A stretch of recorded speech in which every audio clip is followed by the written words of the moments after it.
ભગવાનનું સ્મરણ અહીંથી કથા સાંભળ્યા પછી આપણે આપણા રૂમમાં જઈએ ને આપણે પછી ચર્ચા કરીએ. આજે કથામાં બહુ મજા આવી. આજે કથામાં ભગવાને હિરણ્યાક્ષને માર્યો, આજે ભગવાને હિરણ્યકશિપુને માર્યો, આજે પ્રહલાદજી કેવા રૂડા લાગતા હતા, આજે ભગવાન શ્રી કૃષ્ણ પ્રગટ થયા, કેવો આનંદ આવ્યો. આવી બધી ચર્ચા કરીએ. સ્મરણમ, આ સ્મરણ ભક્તિ છે. અને એનાથી વિશેષ આપણા ઘરમાં ઠાકોરજી પધરાવ્યા હોય, શ્યામ સુંદરની મૂર્તિ પધરાવી હોય, એના ચરણની સેવા આપણે કરીએ, એ ચોથી ભક્તિ છે. શ્રવણમ કીર્તનમ વિષ્ણુઃ સ્મરણમ પાદસેવનમ. અને અર્ચા એટલે પૂજા, ભગવાનની પૂજા. રોજ સવારે ઉઠી અને આપણે ભગવાનને સ્નાન કરી અને ભગવાનને એની પૂજા કરીએ તો એ સર્વોત્તમ ભક્તિ છે.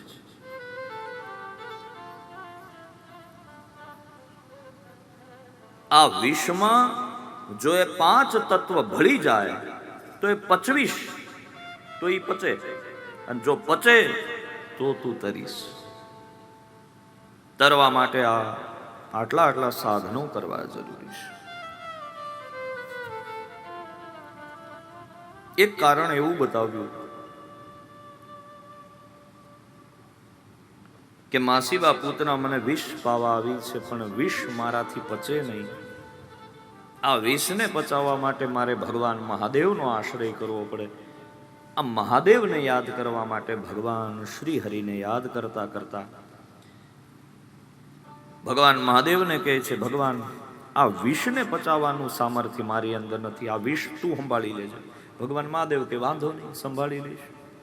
શું કામ? કારણ કે મહાદેવજીની માસ્ટરી છે વિષ પચાવવાનું. દેવને દાન સર્વે મળીને સાગર મથવાને ધાર્યું. દેવને દાન સર્વે મળીને સાગર મથવાને ધાર્યો. દેવને દાન સર્વે મળીને સાગર મથવાને ધાર્યો. દેવને દાન સર્વે મળીને સાગર મથવાને ધાર્યો. રત્નો નીકળતા રાજી રે થયા સૌ. રત્નો નીકળતા રાજી રે થયા સૌ.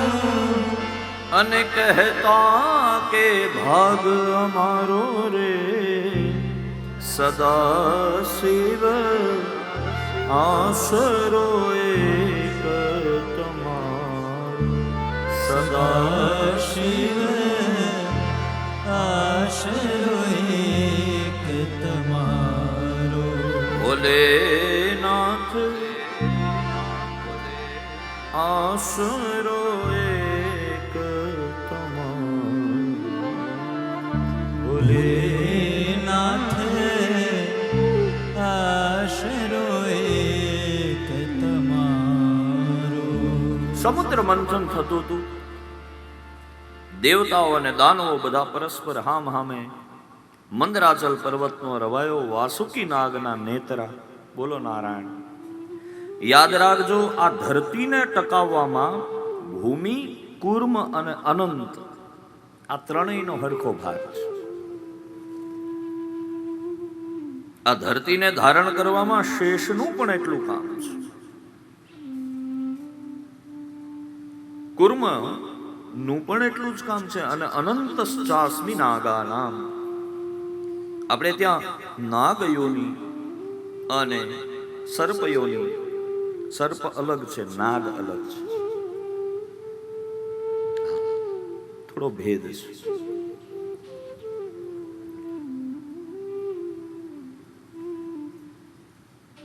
ધરતીને ધારણ કરવામાં જેમ દિગ્ગજોનો એક ભાગ છે, એમ નાગનો પણ એક ભાગ છે. ભૂમિ એટલે ધરતી છે.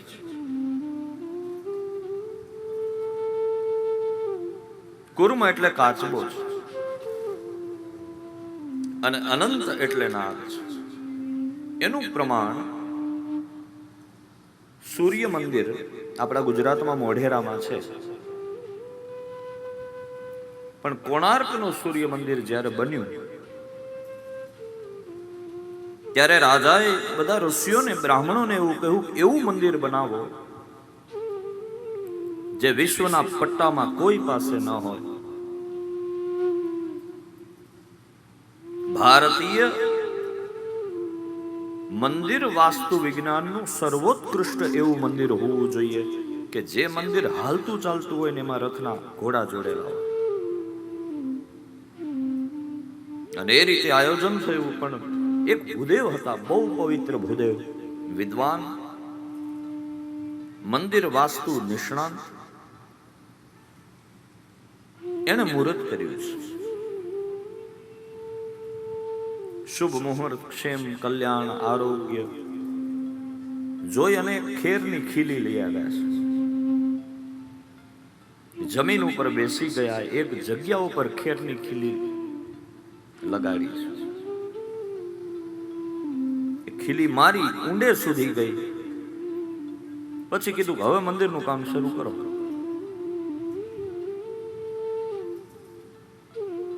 મંદિરનું કામ શરૂ થયું. પ્રાયશઃ રથ તૈયાર થઈ ગયો અને બરાબર હજી રથ ચાલવાની તૈયારી કરે એમાં જે કામ કરતા હતા એ બધા કે આ બધા બ્રાહ્મણો તો નાટક કરતા હોય. બોલો નારાયણ. આ બધું કઈ સાચું ન હોય, અંધશ્રદ્ધા. ઘણી વાર આવું બને.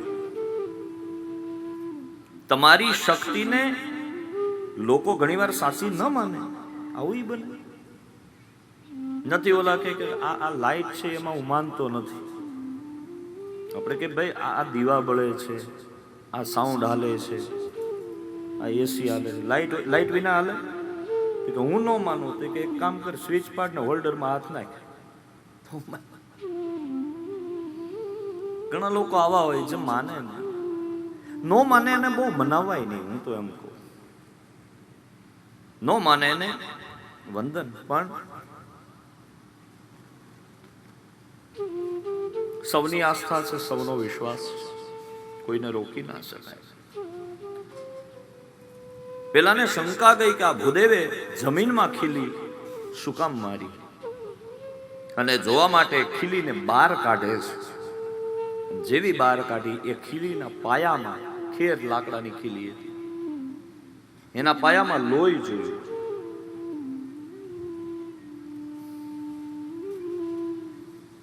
ધરતીને ભૂમિ, કુર્મ અને અનંત ધારણ કરે છે.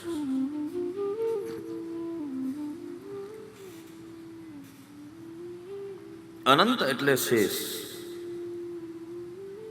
મનમાં વિચારે કે આ લોહી શેનું હશે. ભૂદેવને બોલાવે. ભૂદેવે આવીને કીધું ખોટું કર્યું, વાંધો નહીં, હવે તમે તમારી રીતે મંદિર પૂરું કરો, હવેથી મારી જવાબદારી નહીં. પણ એ બધું તો ઠીક મહારાજ, આ લોહી શેનું છે એ તો કહો. ત્યારે ભૂદેવે ફોડ પાડ્યો. પંચાંગમાં જોઈ, યોગ, ગ્રહ, નક્ષત્ર, વાર, તિથિ બધું જોઈ. જે જગ્યાએ મેં ખીલી મારેલી એ અનંત નાગનું મસ્તક હતું. અનંતના મસ્તકને એને ભેદેલું.